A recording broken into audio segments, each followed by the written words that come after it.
Can ideas affect historical change? I mean, is it as simple as the plot of the movie Inception, where all you have to do is plant one little idea and watch all the transformation unfold?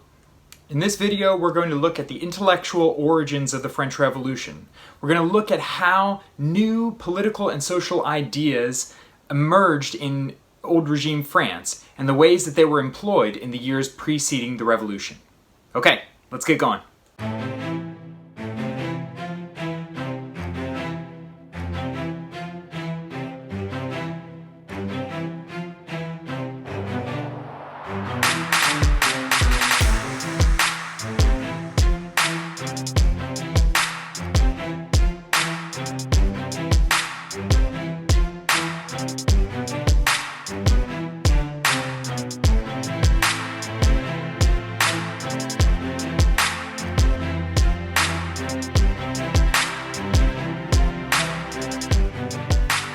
For this lesson, you're going to need something to take notes with, and one of three primary sources. Either Turgot's Memorandum on Local Government, the Parliament of Paris's Remonstrance from the Court of Aids, or Abbé Sage's Catechism of the Citizen. Okay, we can get started. Wait. Oh. Okay. I'm getting word here that we need to throw to one of our correspondents, Know-It-All Watkins. All right, Know-It-All? Okay, listen, this is simple, all right? You want to know what caused the French Revolution? The Enlightenment. Boom. Done, all right? Is this over? Is that all I have to do? Because I got a game of Trivial Pursuit that I got to get back to, all right? All right. Thanks, Know-It-All Watkins. Well, Know-It-All Watkins is not entirely wrong. The place that we will start in today's lesson is the intellectual movement of the Enlightenment. But it's a little more complicated than just saying the Enlightenment caused the French Revolution, period. Let's take a look. The first stop on our tour of the intellectual world of the pre-revolution must be the broad intellectual and cultural movement called the Enlightenment. The Enlightenment is far too big of a movement to get an adequate handle on in this brief lecture. Indeed, I teach a whole course on it, which you're more than welcome to take at some point. But for our purposes here, we'll try to boil it down to a few key characteristics. In brief, the Enlightenment was a transformation in the cultural and intellectual sensibilities of European societies that began roughly around 1650 and continued through the 18th century. Undergirding this transformation was a general impulse away from tradition and toward a promotion of the application of reason in social, economic, and political affairs. In other words, it was a belief that tradition was not the be-all and end-all of the world, that if one studied something intently and used one's rational capacities, one could find new and better solutions for the world's questions.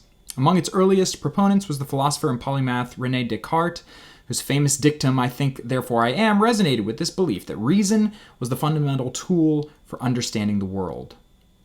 What the promotion of reason over tradition implied was that the individual's understanding of the world was normative, and in fact the only foundation for true knowledge. Proponents of the Enlightenment began to think of humans and human behavior as the starting point for all learning. It shifted intellectual activity from attempting to know and understand the divine and transcendent to focusing on what humans could come to understand about the world through observation, the scientific method, and the application of their rational minds. In this way, the Enlightenment was focused on practical wisdom, that knowledge that would prove useful and beneficial to humanity. The great ethos of the Enlightenment was progress. Proponents of the Enlightenment believed that progress was not only possible, but also beneficial. Change was good. This was a direct contrast to the type of customary culture common to much of old regime France. Progress was an end goal of contributors to the Enlightenment. They studied and wrote in order to improve the world. Proponents of the Enlightenment believed, in the words of Carolyn Lee and popularized through the crooning voice of Frank Sinatra, that the best is yet to come. A wonderful illustration of the general ethos of the Enlightenment is the frontispiece, or the kind of introductory image to one of the most important works of the Enlightenment, Denis Diderot and Jean-Laurent d'Alembert's Encyclopedia. In the image, which you can see here, we see at the top truth, flanked by reason and imagination. Reason is uncovering truth by pulling back her veil, and imagination is getting ready to adorn her with flowers. The rest of the people are allegories for various intellectual pursuits, but the one that's perhaps most interesting is theology, which instead of looking hopefully at truth, casts her eyes in dismay to the heavens. The idea here, again, is that truth is the purview of reason. And it's not about setting one's sights on the heavens, but on casting one's gaze on the world around them. The Enlightenment gave birth to new notions of the individual and society. If all knowledge came from human senses or human reason, reasoned Enlightenment thinkers, then one must concede that the fundamental unit of life is the individual human. The individual, moreover, was defined by its capacity as a human, or to execute those functions that produce truth, namely reason and senses. In this way, the Enlightenment promoted a certain conception of the universal equality of all humans. All humans thought, and all humans felt. This made all humans theoretically equal. So enlightened thinkers began to conceive of society as simply the collection of equal individuals, rather than a body that was naturally hierarchical. Privilege and other artificial, or so they argued, social conventions were not natural to human life. Indeed, equality was the only thing natural to human life. Those who espoused and came to represent these ideals most prominently were the so-called philosophers. They were writers, thinkers, and public activists. We're familiar with the most famous names, right? Voltaire, Rousseau, Montesquieu, Diderot, D'Alembert, etc. Many historians think of the philosophers as a relatively small bunch of radical authors, but actually, we might think of them more as an ideal, to which many, including but not limited to these famous figures, aspired and identified. The philosopher was an individual who used her or his capacity for reason and experiences to determine new ways to benefit society and usher in social progress. Their goal, according to historian Peter Gay, was to pursue the liberty that the Enlightenment's focus on the individual seemed to espouse, right? And here's a famous quote from one of Peter Gay's books about the philosophers and their agenda for the freedom from arbitrary power, the freedom of speech, the freedom of trade, the freedom to realize one's talents, the freedom of aesthetic response, freedom, in a word, or moral man to make his way in the world. So then, the Enlightenment was a cultural and intellectual movement that lauded reason over tradition, individual experience over corporate ritual, a human's eye view over a God's eye view, practicality and utility over speculation and theory, progress over stasis, the individual over the communal, and an equal society over a hierarchical society, among other things. And from these ideals, the Enlightenment gave birth to a new language. New buzzwords included reason, nature or the natural, humanity, happiness, virtue, progress. These words were all associated with things that were good and beneficial. And words that became Enlightenment curse words included things such as fanaticism, enthusiasm, traditional, or hierarchical. It was this language that would be employed by actors of the pre-revolution. Within this new climate of opinion, they attached these terms to political events and realities, and thus produced certain political effects, namely the breakdown of the absolutist old regime. The Enlightenment provided a script for the politics of the late old regime, but it took events and physical realities to put those ideas to work. And in the late old regime, there was one event that did more work than any other, the Mopuku. In fact, there was another context readily available for proponents of the Enlightenment to explain and sell their new ideas about the world. The colonial context of France provided the means for philosophers to apply their ideals in real life. In the French colonies of Saint-Domingue, Martinique, and Guadeloupe, hundreds of thousands of enslaved Africans were brutally and violently forced to work on plantations and produce cash crops for the economic and benefits of others. This context of plantation slavery came to reify what the lack of freedom could turn to. Such philosophers as the Abbé Raynal used the context of slavery to define such concepts as tyranny and oppression and inequality. This discourse would eventually make its way into the French Revolution, where the abolition of slavery would become an important issue. If there was one event, however, in France that brought and magnified the ideals of the Enlightenment and gave them political power in the late decades of the 18th century, it was the Mopuku in the 1770s. The coup began in the 1760s with a conflict between the royal ministry and the Parlement of Brittany in northwest France. In the wake of the 7 Years' War, as we've already discussed, France's financial situation was awful, and royal ministers began to work to get new tax levies in place that could help amortize the massive royal debt. One such minister was the royal governor of Brittany, the Duc d'Aiguillon, who tried to pressure the regional parliament of Brittany on the king's behalf to approve a series of new taxes. Unwilling to cooperate, however, the parliament delayed any judgment on the new tax decrees until the governor finally forced their hand in 1765. The Breton Parliament then played their final card, a mass strike of all its members. d'Aiguillon responded by arresting the leader of the strike, a man named Louis-René de la Chalotais. La Chalotais was accused of fomenting resistance to the crown. Without a functioning court in the region, and because of the strike, d'Aiguillon set up his own panel of judges to try the case against La Chalotais. The governor's kangaroo court easily convicted the man and sent him into exile. The whole affair captured the attentions of many throughout France and enraged members of the regional parlements, who saw in the Brittany affair a dangerous precedent for the monarchy to transgress the ancient laws and privileges of the courts. They began remonstrating against the king, d'Aiguillon, and their actions against the privileged representatives of the parlements. Furious over the parlement's criticisms, Louis XV asked his chancellor, René Auguste de Mopuku, to write up a response to the regional courts.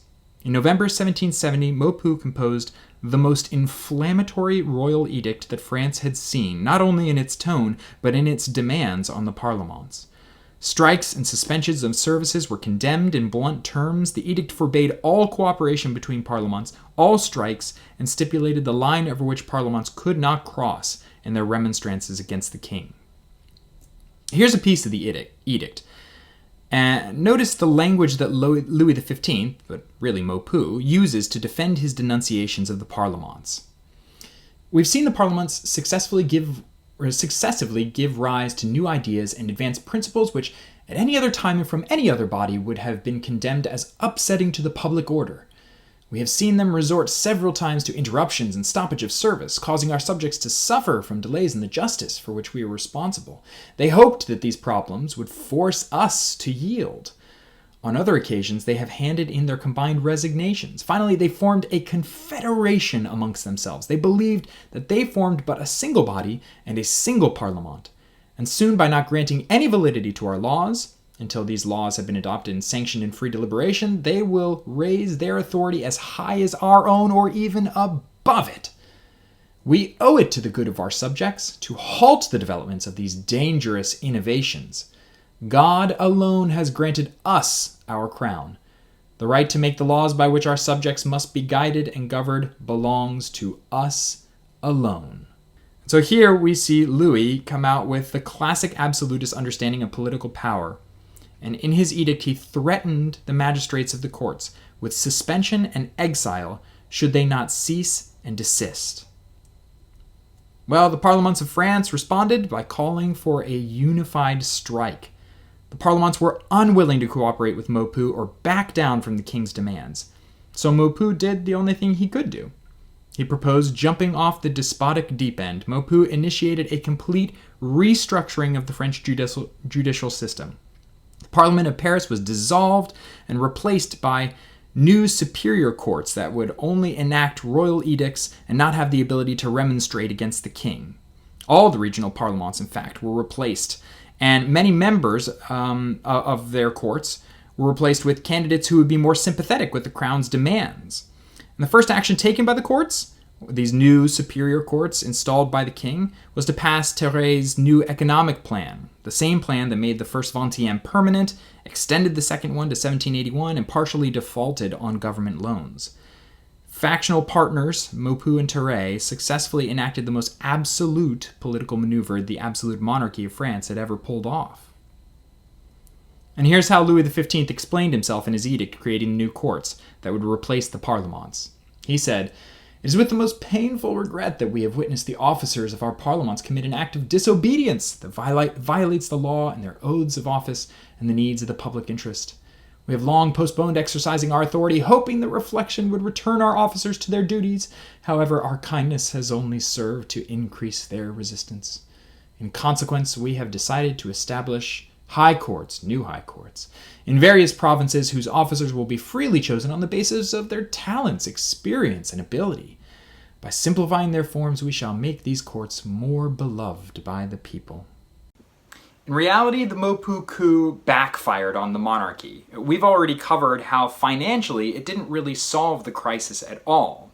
But the Mopuku coup also backfired on the monarchy because it gave birth to a new political discussion, one that would subvert the traditions of the old regime. The Mopuku coup lasted for 3 years. Then, in May 1774, Louis XV suddenly died.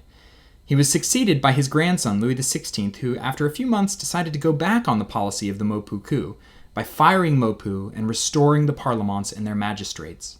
In general, the decision was lauded in the public. This image, for example, portrays the young king heroically helping the figure of the parlements return to its feet. In reality, however, the Mopuku opened a Pandora's box of criticisms that ultimately constructed a new vision of politics in France. The best way to think about this is to think about the basic political logic of the old regime. For example, let's take the issue of political justice. Justice was the notion of the state's responsibility for ensuring peace and harmony in society and treating all parties in society with fairness. Now, the absolutist logic of justice was, first, that not all people got treated the same. Harmony came with hierarchy, absolutists thought. And necessarily at the top of that hierarchy was the king, for only in an absolute monarch could social harmony be ensured. The king stood outside of all groups, and thus functioned as an unbiased arbiter of all disputes. For the parlements, however, the Mopuku demonstrated that this vision of justice was untenable. In the remonstrance of the Parliament of Paris's Court of Aids, a special chamber of the Parliament, the Mopuku was evidence that absolutism did not in fact produce a just society. The Parliament instead promoted a new idea of justice. Justice could only happen when the actions of the monarchy were, quote-unquote, transparent and open to the public, and when the state was guided by an unassailable law, in other words, a constitution, and not the monarch's caprice. Using the Mopuku, the Parliament gave life to a totally new vision of political justice in France. Similarly, the Mopuku brought on a rethinking of political will. Political will is simply the way that sovereignty is explained and vested. The absolutist claim, you might remember, was that political will came directly from God and was vested in the king alone. But then the Mopuku happened, and this theory of power was exposed. Upon expelling the parlements, Louis XV and Mopu found themselves almost completely unable to enforce their new laws and taxes. In contrast, some, including the philosophe the Abbé Sage, came to argue more forcefully that it was not God that gave a monarch power, but the people. Sage used the Mopuku as evidence that political will was actually vested in the nation, and in the nation alone. And without the compliance from the people, a monarch was completely powerless. Finally, there was the topic of political reason, or the efficient and proper functioning of the government. How does a government work most effectively? Once again, the absolutist logic was that governments only work when one person is in charge. If a government has more than one base of power, then it's chaos and anarchy. But guess what some critics began to say about this model following the Mopuku? The anarchy came from a government without a broad base of power. The philosophe and eventual royal minister, Anne Robert-Jacques Turgot, wrote in the wake of the coup that effective government came through the reasoned cooperation of various parties, usually through the mechanism of a balanced written constitution. Not only would a constitution make things more just, as the Parliament of Paris had argued, it would also make things more efficient, according to Turgot. Now I want you to see this for yourself. So instead of assigning one primary source for you to read, I'm kind of giving you a chance to do a choose-your-own-adventure type of experience. So take a look at one of the three primary sources that I recommended that you have with you when you watch this video. Pause this video, read it now, and pay particular attention to the ways that the document introduce a new style of politics or a new logic for politics that is completely different from the sort of assumptions and norms of absolutist old regime France.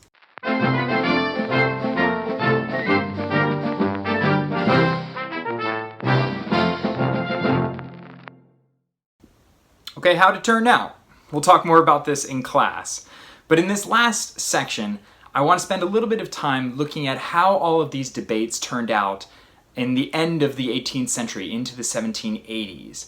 And what you'll find is that these political debates motivated political change when the revolution first began. In the years following the Mopuku, the political debates represented by the Parliament of Paris's Remonstrance, Sage's Catechism of the Citizen, and Turgot's Memorandum continued and grew even louder. Eventually, it would turn into a series of pamphlet debates where writers from all over France began to issue new judgments about the ways that the state should operate. In these pamphlets, what we see time and time again is the language of the Enlightenment. Pamphleteers seized upon the Enlightenment's valuation of the individual, the use of reason, equality, progress, etc., to justify the proposals they were making about the state. The Mopuku gave thinkers an event upon which to draw out meaning. It magnified the language of the Enlightenment and gave it some real-life thing to attach itself to. And that brings us to the Estates General. In 1789, when Louis XVI called for the Estates General, numerous parties throughout France saw this as the opportunity to enact the kind of reforms and changes they had been discussing in earnest since the Mopuku. Critics of royal justice saw it as a place where the law might be openly discussed and codified. Critics of royal will saw it as the closest thing to a legitimate political institution backed by the general will of the people. Critics of royal reason saw it as a potential means toward establishing a constitution that would streamline the political process and bring the functioning of government back to an efficient level. In other words, all of the critics that I mentioned agreed that the calling of the Estates General was necessary for any political progress to be made in France. Even the king himself got caught up in the transformation of these political discourses. In the meeting of the Assembly of the Notables, a little bit before the Estates General in 1787, the king's financial minister, Charles Alexandre de Calonne, insinuated as much in his address to the notables. He said, "Let others recall that principle of our monarchy, as the king wills, so wills the law." That's what Calonne said. But then he followed it by saying, "But His Majesty's principle is this: as the people's happiness wills, so wills the king." So, did the Enlightenment cause the French Revolution? Sure, but with a lot of help.